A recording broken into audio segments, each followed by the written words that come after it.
premier rendez-vous de l'année 2019. Et nous saluons tout le monde, nous saluons ceux qui nous suivent en ligne. Et nous savons que cette année va être encore une année où le Seigneur va pouvoir accomplir des choses extraordinaires au milieu de nous. Bien-aimés, quand nous lisons les Écritures, nous voyons une chose. Nous remarquons que c'est que la Bible a appelé comme les héros de la foi. Pourquoi on les a appelés les héros de la foi? Bien aimé, on devient héros quand on a accompli quelque chose d'extraordinaire. On ne peut pas t'appeler héros sans que tu aies accompli quelque chose d'extraordinaire. Or, le simple fait de croire à la finalité de ce que Dieu a dit qu'il va faire, qu'il va réellement le faire, tu entres déjà dans la lignée des héros. Voilà pourquoi quand Dieu parle à Gédéon, il dit à Gédéon, vaillant héros. Pourquoi?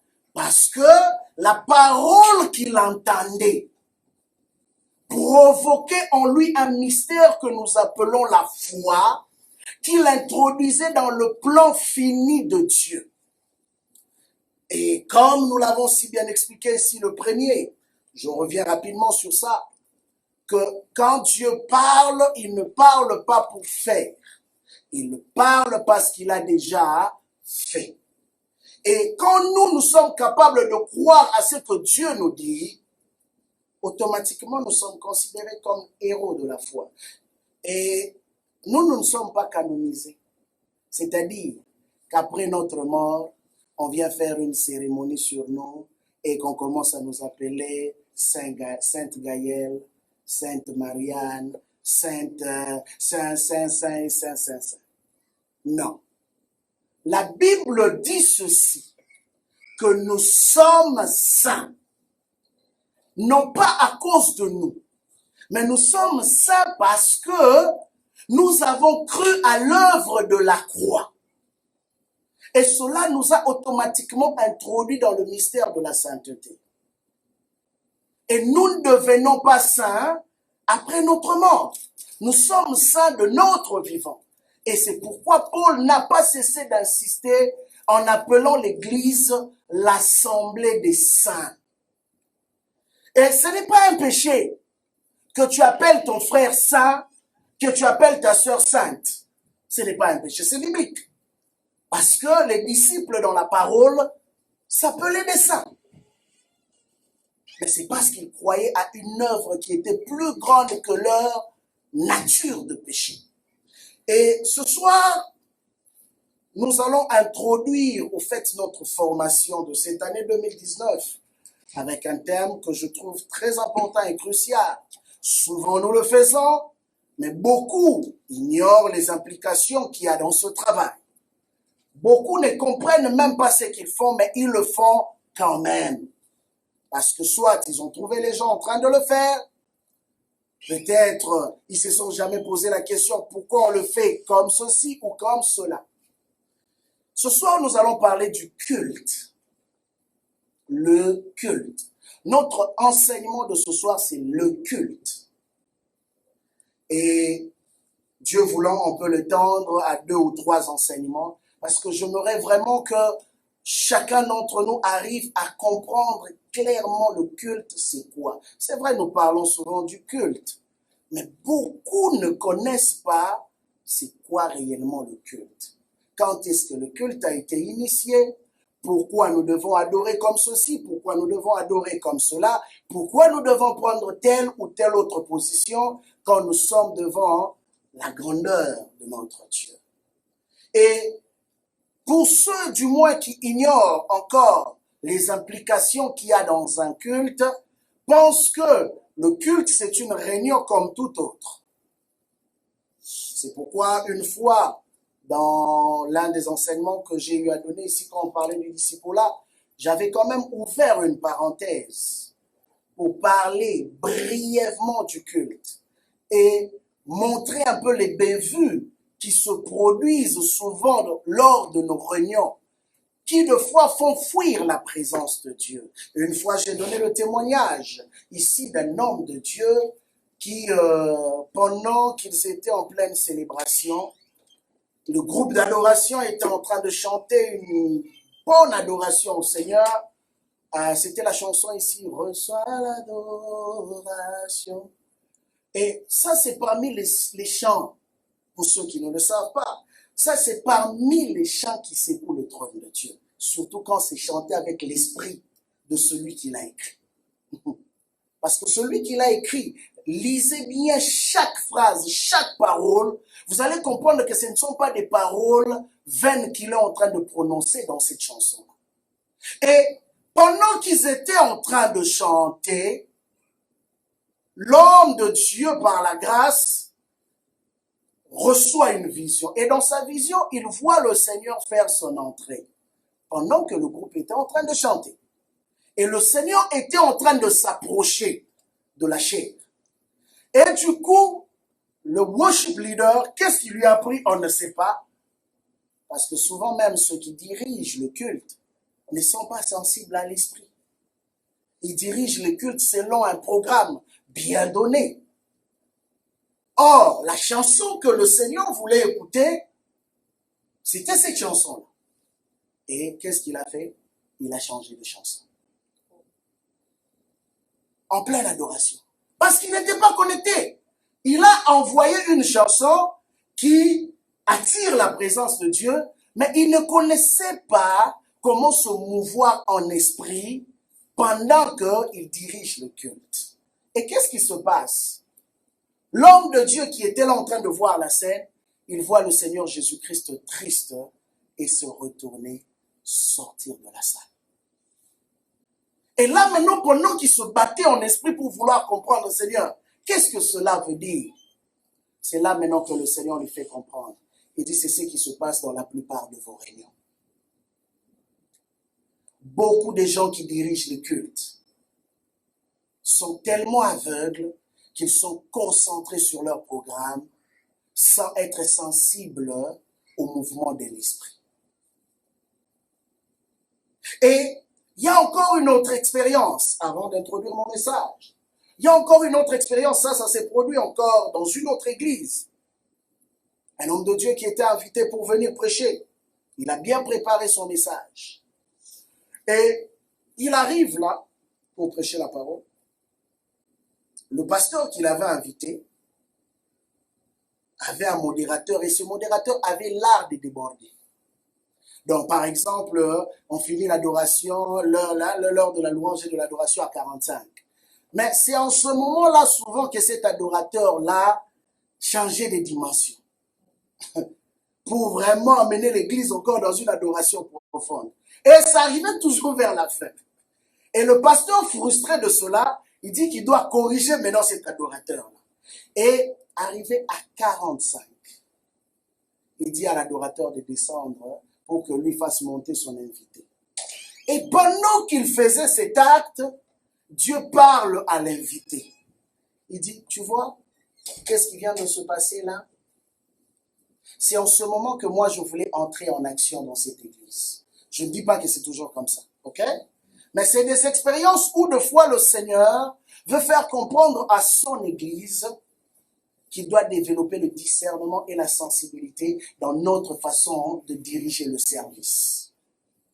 Parce qu'en réalité, le culte que nous venons offrir n'est pas un culte que nous offrons à un homme. C'est un culte que nous offrons à Dieu. Et le plus important pour nous, c'est que Dieu soit satisfait. Ce qui fait que le dirigeant du culte, avant de se présenter devant l'assemblée, doit être sûr d'avoir écouté Dieu. Doit être sûr d'être en communion avec Dieu. Doit être sûr d'avoir préparé son culte. Parce que s'il a bien préparé son culte, la connexion avec le ciel sera facile. Et ce qui fait que la direction dans laquelle il va conduire le culte sera non pas selon ses émotions, ne sera non plus selon ses sentiments, mais selon la volonté de Dieu. Et une chose qui s'est passée dans les Écritures, nous constaterons quand nous lisons le livre de Genèse, le livre d'Exode, c'est des choses souvent qui ont été répétées à maintes reprises, comment les gens s'approchaient de Dieu. Comment les gens parlaient à Dieu. Et vous savez, il y a quelque chose qui a retenu mon attention. J'introduis par là. J'ai lu la Bible. Savez-vous que je n'ai vu nulle part où on a dit que Adam et Ève ont adoré Dieu? Nulle part. Cela a retenu mon attention. J'ai dit, Seigneur, pourquoi nulle part on répertorie un endroit où on parle d'Adam et Ève qui ont adoré Dieu ou ont apporté une offrande à Dieu? Pourquoi? La réponse est simple. Adam et Ève n'avaient pas besoin de faire certaines pratiques que nous faisons aujourd'hui. Pour une simple raison, c'est qu'ils sont nés, grandis dans la présence de Dieu. Leur relation avec Dieu, ils avaient une relation tellement constante que c'était déjà une forme d'adoration. En fait, beaucoup de personnes pensent que le simple fait de se prosterner, c'est là qu'on adore. Amen. Beaucoup de personnes pensent que c'est le simple fait de lever les mains, c'est là qu'on adore. Oui, je veux y arriver pour te dire que ça fait partie de l'exercice. Et je veux te donner même des termes hébreux qui sont reliés à ces gestes physiques, c'est-à-dire se prosterner, lever les mains pour adorer le Seigneur. Je veux t'expliquer cela dans les Écritures. Mais je veux encore t'emmener plus loin pour t'aider à comprendre que la grande dimension de l'adoration se trouve dans une relation constante que nous avons développée avec Dieu. Et vous constaterez quelque chose dans les Écritures. Dieu envoie Moïse en Égypte. Moïse va en Égypte pour faire un travail. Et son travail, c'était quoi? Libérer le peuple d'Israël. Mais ensuite, pour les emmener à aller adorer Dieu, où? Sur cette montagne, où Moïse a rencontré le Seigneur. C'était là le lieu du rendez-vous. Ils étaient libérés pour aller adorer Dieu. Mais regardez, il y a un terme encore que souvent les gens ne prêtent pas attention. Dieu dit, c'est ici que vous allez m'adorer. Mais quand Moïse se présente devant le Pharaon, il dit, libère mon peuple pour qu'ils aillent m'adorer. N'est-ce pas? Mais après, il revient encore quand Pharaon refuse. Il dit, libère mon peuple pour qu'ils aillent faire quoi? Pour qu'ils aillent me servir. Oh. C'est quoi le rapport entre l'adoration et le service? Libère mon peuple pour qu'ils aillent me servir. Or, la promesse qui a été faite à Moïse, c'était « Va libérer mon peuple pour qu'il vienne m'adorer sur cette montagne. » Alors, bien-aimés, nous allons comprendre que l'adoration est tout un service que nous offrons à Dieu. L'adoration n'est pas autre chose qu'un service que nous offrons à Dieu. Alors, bien-aimé, c'est en cela que tu vas comprendre quelle est la valeur du service ou la qualité du service que tu offres à ton Créateur. Jésus a dit, Jean chapitre 4, j'introduirai par là, Jean chapitre 4, ça c'est notre premier verset. Jean chapitre 4,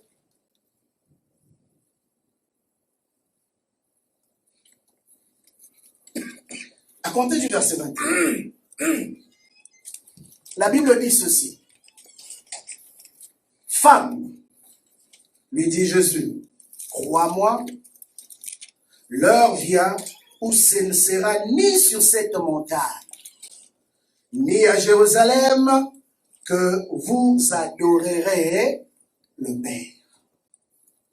L'heure vient où ce ne sera ni sur cette montagne, ni à Jérusalem où vous adorerez le Père. Parce que selon la culture juive, il y avait des endroits spécifiques où on était appelé à adorer Dieu. Et Jésus est venu pour casser cette philosophie.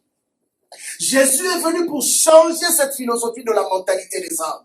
Il dit, ce ne sera ni sur cette montagne, ni à Jérusalem.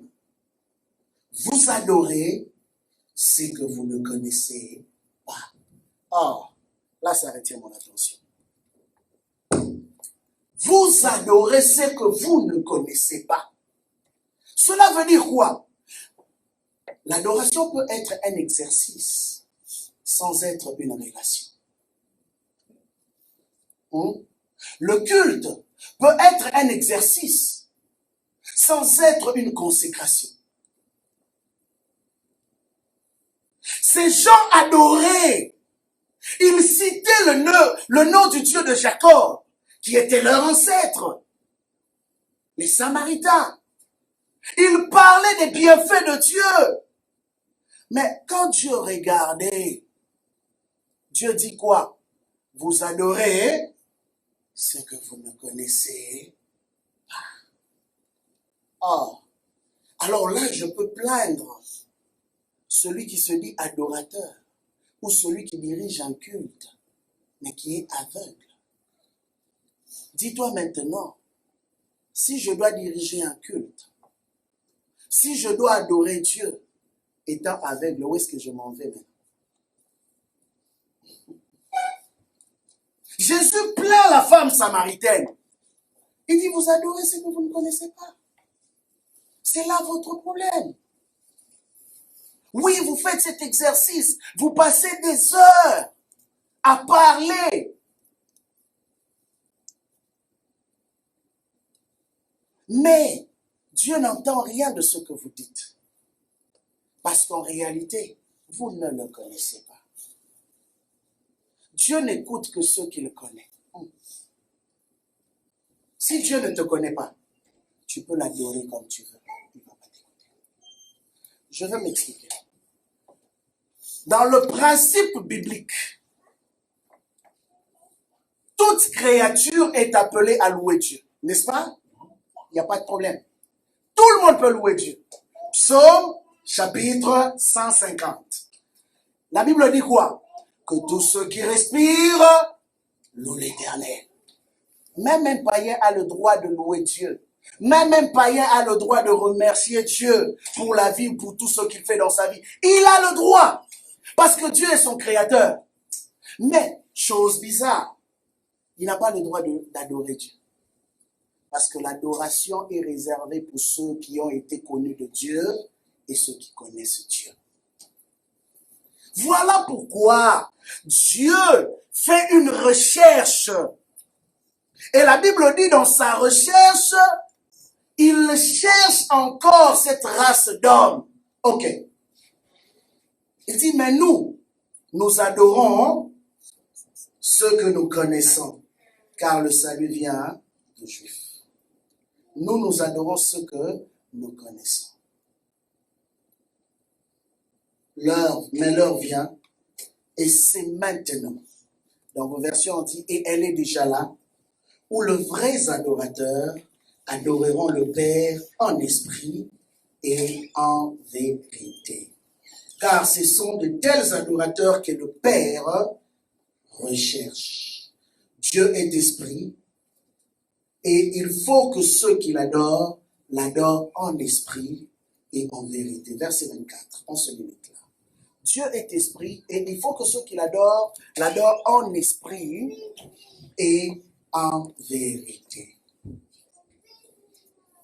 C'est-à-dire qu'un homme ne peut pas adorer le Seigneur s'il n'a pas été racheté. Pourquoi? Un homme qui n'est pas racheté, la vérité n'habite pas en lui. Nous avons vu avec vous que l'esprit de vérité, qui est le Saint-Esprit, ne peut habiter que dans le cœur de croyants. Un homme ne peut pas connaître la vérité s'il n'a pas été racheté par l'Éternel. Voilà pourquoi, j'insiste, voilà pourquoi Seuls ceux de la race élue qui ont accès libre dans la présence de Dieu. Cette femme faisait une œuvre, un exercice, mais c'était un exercice religieux. C'est pourquoi Jésus parle aux pharisiens. Et il dit aux pharisiens, vous avez des yeux, mais vous ne voyez pas. Vous avez des oreilles, mais vous n'entendez pas. Pourquoi? Parce qu'ils n'avaient pas été rachetés. Et une telle personne ne peut pas offrir un culte à l'Éternel. Abraham a commencé à offrir un culte à l'Éternel quand il a été appelé par Dieu. Ne faisons pas de l'amalgame. Bien aimé, aujourd'hui, qu'est-ce qui se passe? Nous voyons de fois, ça c'est souvent nos confrères, nos voisins d'à côté, qui ont grandi dans une culture évangélique ou chrétienne. Ce qui fait que la plupart d'entre eux, de leur bas âge, ont chanté dans les chorales. Mais aujourd'hui, ils chantent dans la musique du monde. Aujourd'hui, c'est des païens reconnus. Ils ont abandonné la voie de l'église. En réalité, ils allaient à l'église parce que simplement leurs parents allaient à l'église. Mais eux-mêmes n'avaient pas de relation avec Dieu. Eux-mêmes ne connaissaient pas Dieu. Et qu'est-ce qui se passe aujourd'hui? Ils sont capables de s'associer avec ceux que nous appelons adorateurs du Seigneur. Ils font des chansons, des adorations ensemble, ainsi de suite. De fois, ils viennent même chanter dans les églises, pendant que quand ils quittent leurs églises, ils vont aller célébrer le diable. Maintenant, quand on est capable de mélanger le sacré avec ce qui n'est pas pur, qu'est-ce que nous introduisons dans le sanctuaire? C'est ce que la Bible a appelé le feu étranger. Voilà pourquoi j'aimerais parler du culte. Parce que j'aimerais que cette année, nous puissions faire très attention de la manière dont nous apportons notre offrande d'adoration devant le Seigneur. De la manière dont nous venons nous présenter devant le Seigneur. Parce que chaque geste, chaque action que nous posons dans la présence de Dieu est évaluée. Cette femme était sincère, mais elle était sincèrement dans le faux. Elle pensait connaître Dieu, elle pensait servir Dieu. Mais ce jour-là, quand on lui a exposé son cœur, elle a réalisé qu'elle était loin de la réalité de Dieu. Et quand elle a compris qu'elle avait besoin de Dieu, bien aimé, la Bible dit qu'elle a jeté sa cruche.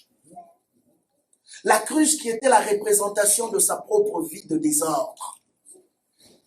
Elle était partie pour puiser de l'eau, mais une eau corrompue. Mais quand elle a compris qu'elle n'avait plus besoin de ce eau, parce que celui qui était en face de lui était le porteur même d'une source d'eau, la Bible dit qu'elle a jeté sa cruche. Elle a oublié qu'elle avait besoin de l'eau encore, parce qu'elle venait de boire à la source. Et elle est allée évangéliser, elle a dit, j'ai trouvé. Oh, depuis tout ce temps-là, tu n'avais jamais trouvé. Depuis tout ce temps-là, on te connaissait à l'église. Tu chantais, tu dirigeais les cultes, tu prêchais même. Mais c'est maintenant seulement que tu trouves le Messie. C'est le cas de plusieurs. Ils veulent offrir un culte d'un Dieu qu'ils ne connaissent pas. Voilà pourquoi, souvent, il y a une balance déséquilibrée dans le service que nous offrons à Dieu. Moi, ma prière, c'est que pour tous ceux qui servent à l'église, pour tous ceux qui sont appelés à diriger le culte, pour tous ceux qui font quelque chose dans la maison de Dieu, que Dieu cette année t'ouvre vraiment les yeux spirituels de comprendre les implications qu'il y a dans le service que tu viens offrir à Dieu. Romains chapitre 12. Romains chapitre 12 va encore mieux nous aider.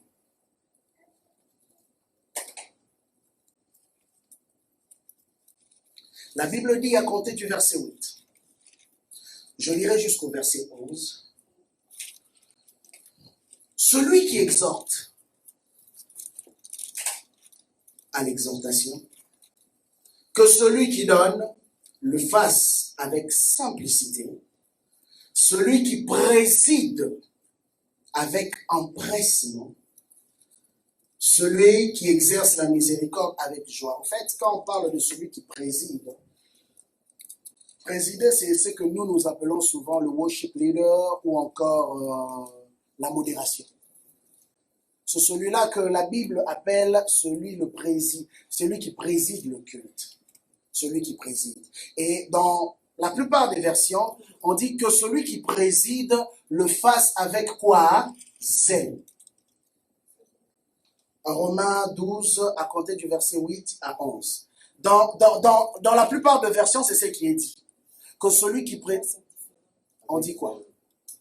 Je me dis, celui qui encourage à l'encouragement, que celui qui donne le fasse avec générosité. Celui qui dirige avec empressement, celui qui exerce la compassion avec joie. Amen. J'aime ça.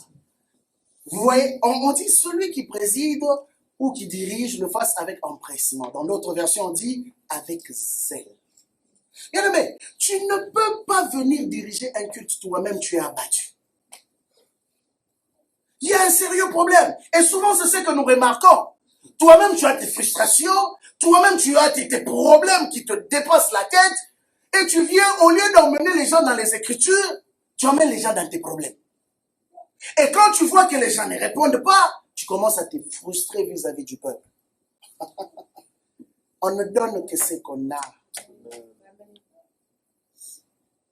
Bien-aimé, vous savez, quand toi-même tu es profond dans la présence de Dieu, des fois, il ne te suffit même pas de parler. Tu te présenteras simplement. Dès que tu commences à prier, l'assemblée suit. Pourquoi? Parce que toi-même, tu as déjà créé une atmosphère. Voilà pourquoi il est très, très important, j'insiste beaucoup là-dessus. Si tu sais que ça ne va pas, il serait mieux même à la dernière minute que tu dises que non, je préfère ne pas me présenter. Parce que si tu te présentes dans cet état-là de charbon, qu'est-ce que tu vas nous faire?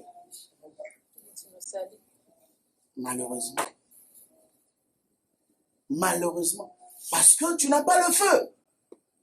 Et bien aimé, vous savez, ce que j'aime dans les choses spirituelles, quand tu es spirituel ou quand tu as prié, on sait sentir que tu as prié. Tu n'as pas besoin de nous dire que j'ai prié. Mais ta présence, même ton exhortation, tu peux prendre un seul verset biblique. Et Jésus pleura. Tout le monde commence à pleurer. Bon, c'est juste un exemple. Pourquoi? Parce que même tes paroles sont ouintes. Mais quand tu n'as pas prié, quand les problèmes de la vie t'ont submergé, bien aimé, tu vas nous refléter cela. Même quand tu exhortes, on va les sentir. Même quand tu prêches, on va les sentir. Même quand tu viens chanter, on sent que ça, c'est du bruit. Bien aimé, en 2019, nous ne voulons plus avoir des cultes qui font du bruit aux oreilles. S'il vous plaît, épargnez-nous de ça. Nous ne voulons plus avoir des prédications qui endorment. Nous ne voulons plus avoir des cultes moribondes. Ça semble être vivant, mais c'est mort. À un moment donné, on vous pousse, levez-vous. À un moment donné. Donc les gens se lèvent par, comment on appelle ça? Respect. Par obéissance ou par respect. Mais ils sont out complètement. Ils n'arrivent pas à connecter. Mais la responsabilité, moi, la première personne que je blâmerai, ce n'est pas le peuple. La première personne que je blâmerai, c'est celui qui dirige. Parce que tu ne peux pas emmener les gens là où toi-même tu n'es pas. Amen. Jésus dit, vous adorez ce que vous ne connaissez pas. Donc si toi, adorateur, si toi, dirigeant du culte, Tu ne connais même pas là où tu dois emmener les gens. Qu'est-ce que tu vas produire? Tu vas produire un culte sans vie. Voilà pourquoi, bien-aimé, le temps, quand Dieu a parlé à Moïse, la préparation du culte était des moments solennels. Les gens préparaient le culte comme s'ils allaient à la plus grande célébration qui existe. Les musiciens étaient à leur place. Les sacrificateurs étaient à leur place. Les lévites étaient à leur place. Pourquoi? Parce que dans la présence de Dieu, il y avait un protocole qu'il fallait suivre. Bien-aimé, tous les anges n'ont pas la possibilité de se tenir à côté de Dieu. Vous le savez. Ils sont tous anges. Mais la Bible nous montre que autour du trône, il y a une catégorie d'anges qu'on appelle les chérubins. C'est pourquoi on les appelle les protecteurs de la gloire. C'est les anges qui ont eu des problèmes. Quand Adam et Ève ont péché dans la présence de Dieu, ils ont dit, on ne peut plus vous supporter ici. Et la Bible dit que quand Dieu a chassé Adam, les personnes qui ont réglé les comptes d'Adam et d'Ève, c'était les deux chérubins. Et la Bible dit qu'ils ont gardé la porte du jardin pour que Adam et Ève n'aient plus accès dans la présence de Dieu. Et j'aimerais te dire ce soir, c'est que pourquoi on les appelle des anges protecteurs? Parce que ce sont des anges qui viennent avec un jugement. Voilà pourquoi la Bible dit que quand ils ont chassé Adam et Ève, ils avaient une épée qui tournait. Le jugement. Ce sont des anges qui ne tolèrent pas le péché. Ils ne tolèrent pas, je peux dire, le manque de révérence dans la présence de Dieu. Vous savez, il y a de ces personnes qui ont déjà été chassées de la présence de Dieu sans le savoir. Simplement, de la façon dont ils se présentent. Une fois, j'ai donné cet exemple. Comment tu peux venir dans la présence de Dieu en mâchant une gomme, tranquille? Comment tu peux venir dans la présence de Dieu tout le long du culte, tu parles? Tout le long du culte, tu ris. Donc toi, tu n'as jamais l'état de prier. Tu es rendu tellement professionnel dans les choses de Dieu que Dieu sait que oui, moi je suis connecté. Pendant que les autres prient, les modérateurs disent aux gens. Parce que, écoutez, le modérateur, c'est le président du culte. Même moi, pasteur, je suis soumis au modérateur quand le modérateur est devant ici. Tout celui qui modère, celui qui donne le tempo du culte. Et le modérateur a le droit de vous dire, lui aussi doit être vraiment à l'écoute. Hein? Parce que s'il n'est pas à l'écoute, il va nous emmener quelque part d'autre que dans la présence de Dieu. Voilà pourquoi j'insiste sur le modérateur. Parce qu'il a un grand rôle à jouer. La Bible nous montre que ce sont les musiciens, les lévites qui se tenaient devant le peuple. Et c'est le peuple le suivait. Jamais on n'a vu le peuple devant les lévites, devant le chantre. Et c'était comme ça que Dieu avait établi les choses. Et j'ai expliqué, l'adoration est la seule clé qui permet à Dieu de pouvoir manifester sa gloire au milieu de ça.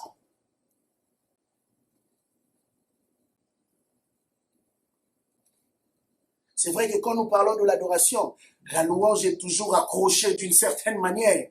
Mais quand je parle de l'adoration, c'est spécifiquement l'adoration pour une simple raison, c'est que la louange, tout le monde peut louer. Mais tout le monde ne peut pas adorer. C'est là maintenant qu'il y a la différence entre un adorateur et une créature qui peut louer son créateur. Et là où on adore, c'est là où Dieu se sent obligé de manifester sa gloire. Voilà pourquoi les moments où nous venons dans la présence de Dieu est un moment solennel. Bien aimé, même les sacrificateurs, je ne parlerai pas de ça ce soir, mais même les sacrificateurs, leur accoutrement était symbolique. Les habits qu'il mettait, les choses qu'il portait avaient des significations spirituelles. Dans la présence de Dieu. Imaginez-vous comment Dieu a été même strict de la façon dont le sacrificateur devait s'habiller ou se présenter devant lui. Oui, certains ont pensé que quand la Bible dit que nous avons accès libre aujourd'hui à cause du sang de Jésus, qu'on peut entrer n'importe comment. Non, c'est pas ça que la Bible a voulu dire. Non. La Bible veut juste dire que dans les temps anciens, c'était juste les Lévites qui avaient droit. Mais maintenant, tout celui qui croit au Seigneur a le droit d'entrer dans la présence de Dieu. Mais en suivant les protocoles. Voilà pourquoi Jésus a dit, ça c'est l'un de mes passages favoris, dans Matthieu chapitre 5, quand il dit dans les béatitudes, il dit que heureux ceux qui ont le cœur pur, car ils verront Dieu. Donc, c'est-à-dire quoi? Je comprends que cette femme, dans Jean 4, ne pouvait pas voir Dieu, bien qu'elle venait devant Dieu, simplement parce qu'elle n'avait pas un cœur pur. Beaucoup de ceux qui nous conduisent dans le moment de culte, sont-ils purs quand ils viennent offrir leur service? La Bible dit, quand tu veux donner ton offrande à l'Éternel,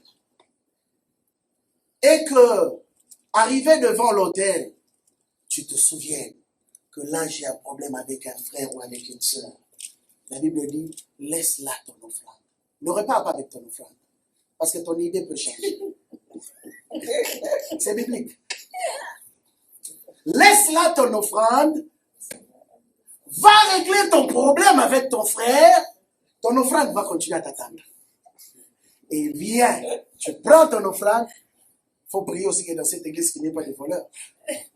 Tu prends cette offrande, tu déposes dans le panier, et puis Dieu agréera cela. Pourquoi Dieu insiste autant dans ces petits détails? Il y a des choses que nous, humains, on ne peut voir, mais que Dieu voit. Voilà pourquoi je parle aux ouvriers et aux ouvrières. Pour te dire une vérité ce soir, tu as un devoir énorme quand tu viens devant la présence de Dieu. Bien-aimés, ne vous en faites pas. Il m'arrive de moments d'être fatigué. Il m'arrive de moments d'être submergé par des problèmes. Mais dès lors que j'entre dans ma voiture pour venir à l'église, tous mes problèmes restent à l'extérieur. Je me suis toujours donné une discipline. Je ne peux pas venir me présenter à l'église étant fatigué, reflétant un visage découragé. Non, soit vaut mieux pour moi ne pas venir à l'église. Je me rappelle un jour, un frère m'a posé la question, il me dit, mais pasteur, toi finalement, est-ce que tu as aussi des problèmes comme nous? Je lui dis, jamais, si je commence à t'exciter ici, tu vas t'étonner. Il dit, mais non, je te trouve toujours souriant. Moi je dis, mais c'est normal. Comment je peux venir dans la présence de Dieu étant triste? Parce que mon père David a dit, je suis dans la joie quand on me dit, allons dans la maison de l'Éternel. David l'a dit. Alors si David l'a dit, je dois m'accrocher à cette parole. La Bible dit que c'était un homme selon le cœur de Dieu. Pourquoi? Parce qu'il avait compris les principes de comment offrir à l'Éternel une offrande de bonne odeur. Il avait compris. David refusait d'offrir à Dieu n'importe quoi. À un moment donné, quand Dieu a commencé à frapper par l'entremise de son ange à Jérusalem, après le recensement, Dieu lui exige d'aller offrir une offrande. On lui dit, ok, on va te le donner comme tu es le roi, on va te le donner gratuitement. Te la donner gratuitement. Il dit, non. Si c'est pour être gratuit, garde ton affaire, parce que je ne donnerai pas à l'Éternel ce qui ne me coûte rien. Allez-y comprendre. Dieu ne lui a pas dit qu'est-ce qu'il devait offrir. Ok? Dieu lui a simplement dit, va me faire un sacrifice. Comment cela allait arriver? On ne sait pas. Regardez un homme qui comprend les principes. Il sait que une bonne offrande, ce n'est pas une offrande dans laquelle on t'aide. Une offrande, c'est quelque chose qui vient de ton cœur. Et la Bible dit, je vous exhorte, Romains chapitre 12, je reviens verset 1. Verset 1, Romains 12. Je vais vraiment aller avec mon ami Paul. C'est quelqu'un que j'aime beaucoup parce qu'il a compris beaucoup de vérités spirituelles. La Bible dit, je vous exhorte donc, frères, par les compassions de Dieu. Allez-y comprendre. Il vous exhorte, mais par les compassions de Dieu. Donc, dans cette exhortation, il y a la miséricorde et la pitié de Dieu pour l'homme. Il dit, à offrir vos corps. Ok. Je pouvais me dire, pourquoi il n'a pas dit offrir vos âmes ou votre esprit? Mais Paul dit spécifiquement à offrir vos corps comme un sacrifice. Ok, la plupart d'entre vous, vous revenez du travail, non? La plupart, avec les obligations de la journée, être fatigué, n'est-ce pas? Mais savez-vous que souvent c'est l'exercice que nous minimisons le plus.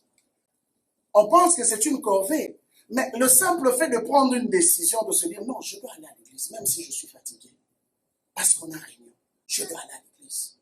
Bien aimé, c'est un sacrifice. C'est un sacrifice. Et Dieu tient compte. Voilà pourquoi, quand tu le fais, ne le fais pas avec murmure. Parce que dès lors que tu le fais avec murmure, ce sacrifice-là est annulé. Fais-le avec joie. Je suis fatigué, mais nous avons une réunion. Je dois aller à la réunion. Parce que je sais que Dieu va me rencontrer. Tu ne sais pas ce que Dieu va faire après cette réunion. Mais le fait simplement de le faire avec joie, quelque chose se passe dans la sphère spirituelle. Et Paul, il donne cette exhortation. Tu peux sentir que ça venait du plus profond de son cœur. Pourquoi? Parce que Paul savait pertinemment qu'il y a toujours un combat entre l'esprit et la chair. C'est souvent ce corps qui nous fait défaut. C'est souvent ce corps qui nous dit qu'il faut se reposer quand il faut aller travailler. C'est souvent ce corps qui nous dit qu'il faut dormir quand Dieu t'appelle à te réveiller pour prier. Je me rappelle, avec le lot de la fatigue qu'on a eu, c'était quand? Mercredi. Le Seigneur me réveille. J'étais extrêmement fatigué. Mais Dieu me dit d'aller prier. Il était 4 heures. Mais mes yeux étaient lourds. Comment faire? J'ai dit non. Je connais le piège de prier dans la chambre. Si je prie dans la chambre, à côté du lit, je risque de me retrouver dans l'au-delà. Tellement que j'étais fatigué. J'ai dit, je sors de la chambre, je vais au salon. Et bien aimé, je peux vous ajouter, c'est là que tu vois comment les choses spirituelles fonctionnent. C'est quand j'ai pris la décision d'aller au salon. Je suis allé, j'ai lavé mes yeux, je suis sorti. Une force a surgi de nulle part. Mais quand j'étais encore sur le lit, il y avait une bataille. Oh, reste seulement, Dieu va comprendre, tu es fatigué. J'avais des maux de tête comme pas possible. J'ai dit non, je dois me lever. Il faut que j'aille prier. Et c'est seulement quand j'ai pris cette décision que les maux de tête sont partis. Je ne sais où c'est parti. Et j'ai prié jusqu'à ce qu'on a commencé la prière à 5 heures et on a terminé à 6 heures. Simplement pour te dire, quand Paul parle ici, il parlait en connaissance de cause parce que lui-même a eu beaucoup de combats avec sa chair. Il a eu beaucoup de combats, c'est pourquoi il dit, je tiens à assujettir mon corps. Pourquoi? Pour qu'après avoir prêché aux autres, moi-même, je ne sois pas rejeté. C'est un exercice qui sera toujours difficile, qu'on ne vous trompe pas. Que personne ne vous dise que moi, j'ai déjà maîtrisé la chair. Je suis professionnel. Il n'y en a pas. Chaque jour, nous nous battons avec ça. Voilà pourquoi ici, Paul exhorte l'Église, les Romains, particulièrement en leur disant, je vous exhorte par les compassions de Dieu. Donc, ça veut dire qu'il avait constaté une forme de faiblesse. Il y a des gens qui n'arrivaient pas à servir Dieu adéquatement. ou a donné à Dieu un sacrifice digne de lui, simplement parce qu'il s'est laissé conduire par la chair. Je n'ai pas pu venir parce que j'étais trop fatigué. Je n'ai pas pu prier parce que ceci. Je n'ai pas pu faire ceci ou cela parce que ceci ou cela. Il a dit non, frère, faites un sacrifice. Offrez vos corps. Que ce soit votre prière. Demandez à Dieu de prendre vos corps pour son service. Et si vous faites cette prière du plus profond de votre cœur, de la sincérité de votre cœur, bien aimé, vous allez constater une réalité. Le Saint-Esprit sera toujours là pour vous fortifier. Amen. Il dit, je vous exhorte par les compassions du Seigneur à offrir vos corps comme un sacrifice vivant. Ok. Donc, c'est qu'il y a des sacrifices mourants. Tu vois la personne physique là, dehors complètement. La personne est là physiquement, mais sa tête est bourrée de ses propres problèmes de la vie. Qui n'arrive même pas à connecter ou à monter avec vous. Ça ne vous est jamais arrivé. Les gens sont en train de prier, tu sens qu'ils sont en train de monter, mais toi tu n'arrives pas à monter. Ta tête est en train de tourner. Tu regardes à gauche, problème, à droite, problème. Tu dis, mais tu regardes, tu vois que les gens sont en train de prier. Mais toi, tu n'arrives pas à monter. Mais tu étais quand même venu. C'est ça les sacrifices mourants. Ils sont là, physiquement, mais spirituellement, dehors. Mais Paul exhorte que ton sacrifice soit un sacrifice vivant. Oui, j'ai mes soucis, mes problèmes de la vie. Mais quand je viens dans la présence de Dieu, je m'oublie. Parce que le culte est un service que nous offrons au roi. Et je ne peux pas offrir au roi n'importe quel service. Bien aimé, même un employeur, si tu lui offres un service qui n'est pas de qualité, il va te mettre dehors. Alors, allez-y comprendre que dans la présence de Dieu, il y a une balance. Une balance du culte que nous lui offrons. Et Dieu pèse. Qu'est-ce que ce peuple m'apporte? Qu'est-ce que ce peuple m'amène? Et la Bible continue. Non seulement vivant, saint, agréable à Dieu. Ce qui sera de votre part un culte raisonnable. Oh, come on. Donc, selon Paul, il y a des cultes déraisonnables. Il y a 3 choses qui impliquent un culte. Selon Paul, quelque chose qui est d'abord un sacrifice vivant, saint et agréable. Donc tu dois te poser la question, est-ce que ce que j'offre à Dieu est vivant? Est-ce que ce que j'offre à Dieu reflète sa sainteté? Est-ce que ce que j'offre à Dieu est agréable à lui? Allez-y.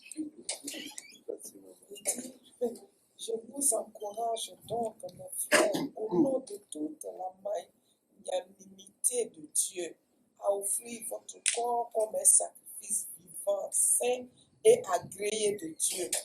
Voilà quel sera pour vous le culte conforme à la parole. Amen. Ça c'est bon, ça c'est quelle version? David? Oui, c'est mon père. Ah ok, c'est bon ça. Il a dit, tel sera pour vous un culte conforme à la parole de Dieu. Ah, ça c'est bon ça. Donc vous comprenez qu'il y a des cultes qui ne sont pas conformes. C'est un culte, mais qui n'est pas conforme. Voilà pourquoi des fois j'ai toujours la crainte quand je vois que nous venons dans la présence de Dieu, c'est un peu du bois, les gens se baladent, les gens parlent. Il y a des choses, bien aimé, que je m'aurais te dire, qui font fuir la présence de Dieu au milieu de ça. C'est quand on n'est pas capable de respecter le protocole.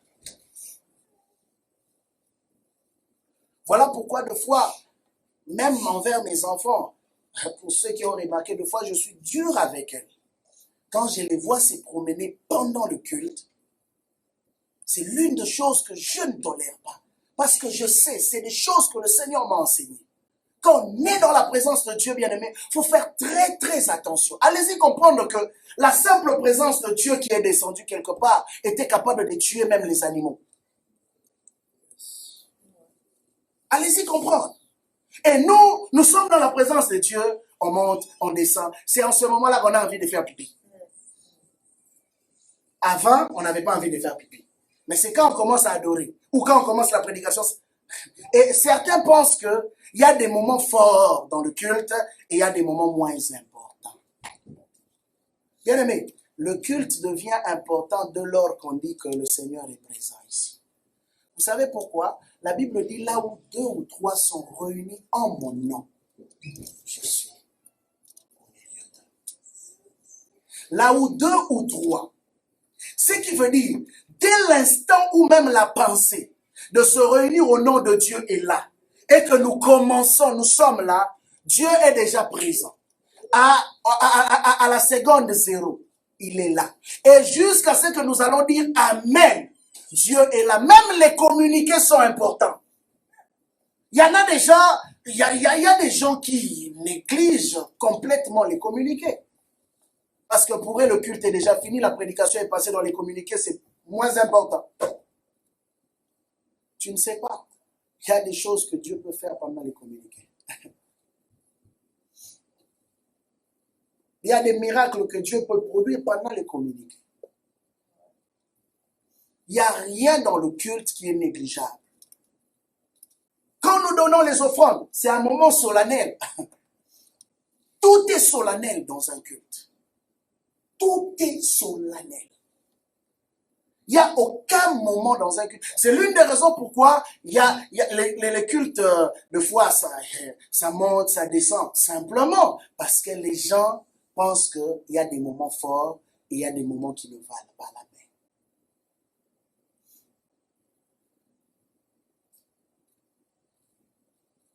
Paul insiste. Culte, vos corps doivent être comme des sacrifices vivants, saints et agréables à Dieu. Pour qu'il soit un culte conforme à la parole de Dieu. Parce que Dieu regarde comment tu te présentes devant lui. De la même façon que tu peux te maquiller, tu peux te laver pour bien t'habiller, même te parfumer. Il y a aussi un parfum spirituel qui se dégage quand nous sommes devant le Seigneur. Il y a un parfum. Il y a un parfum que Dieu veut sentir. De la même façon que du temps de Noé, le sacrifice des animaux purs, le parfum devait monter jusque dans les narines de Dieu. Et la Bible dit que quand Dieu a senti cela, Dieu a dit, j'aime cette odeur, je ne maudirai plus jamais la terre, je ne maudirai plus jamais l'homme, à cause du sacrifice. Et sachez-le, que tout culte est important. Il y en a qui accordent plus d'importance au culte de dimanche, parce qu'ils pensent que c'est le dimanche que Dieu est présent. Il y en a qui accordent plus d'importance au culte d'enseignement. Il y en a d'autres, pour eux, c'est plus la prière. Mais j'aimerais te dire qu'il n'y a pas un culte qui soit plus important que l'autre. Dans un culte, d'abord, de façon concrète, quand nous parlons d'un culte, cela implique l'adoration, la prière, la louange, la prédication, la musique ou encore les hymnes dans d'autres cieux. Je répète, cela implique l'adoration, la prière, la louange, la prédication, la musique ou encore les hymnes. C'est tout ça là qui forme ou qui compose un culte. Donc, il n'y a aucune étape de tout ce que je viens de citer qui soit plus grande ou plus intéressante ou plus importante que d'autres. Chaque étape ici est importante devant le Seigneur. Et dans son exhortation, toujours dans Romains 12, cet homme de Dieu dit quelque chose. Nous n'avions pas fini notre verset. Je reviens là-dessus. Il dit, dans le verset 9, que l'amour soit sans hypocrisie. Non, je préfère sauter cette partie parce que cela n'implique pas ce que je veux dire. Je veux plus aller dans le verset 11. Donc, c'est-à-dire 8 et 11. Dans le verset 11, il dit, « Ayez de l'empressement et non de la paresse. Soyez fervents d'esprit. » Et pour conclure, il dit, « Servez le Seigneur. » Servez le Seigneur, je peux le traduire encore comme adorer le Seigneur.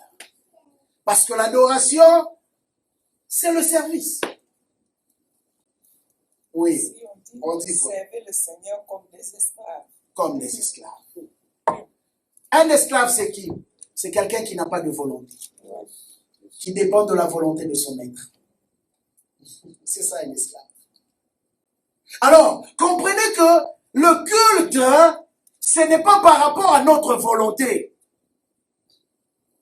Le culte, c'est selon la volonté de Dieu. Voilà pourquoi celui qui préside le culte doit prendre l'état avec le Seigneur pour avoir la vision de Dieu par rapport au culte. Qu'est-ce que Dieu attend de son peuple? Parce que quand tu as la vision de Dieu par rapport au culte, quand tu vas te présenter ici, tu ne vas pas te présenter selon la chair et le sang. Tu vas te présenter en esprit et en vérité. Parce que la Bible dit que les vrais adorateurs adorent en esprit et en vérité. Et c'est ce que Dieu recherche. Et j'aime bien l'expression.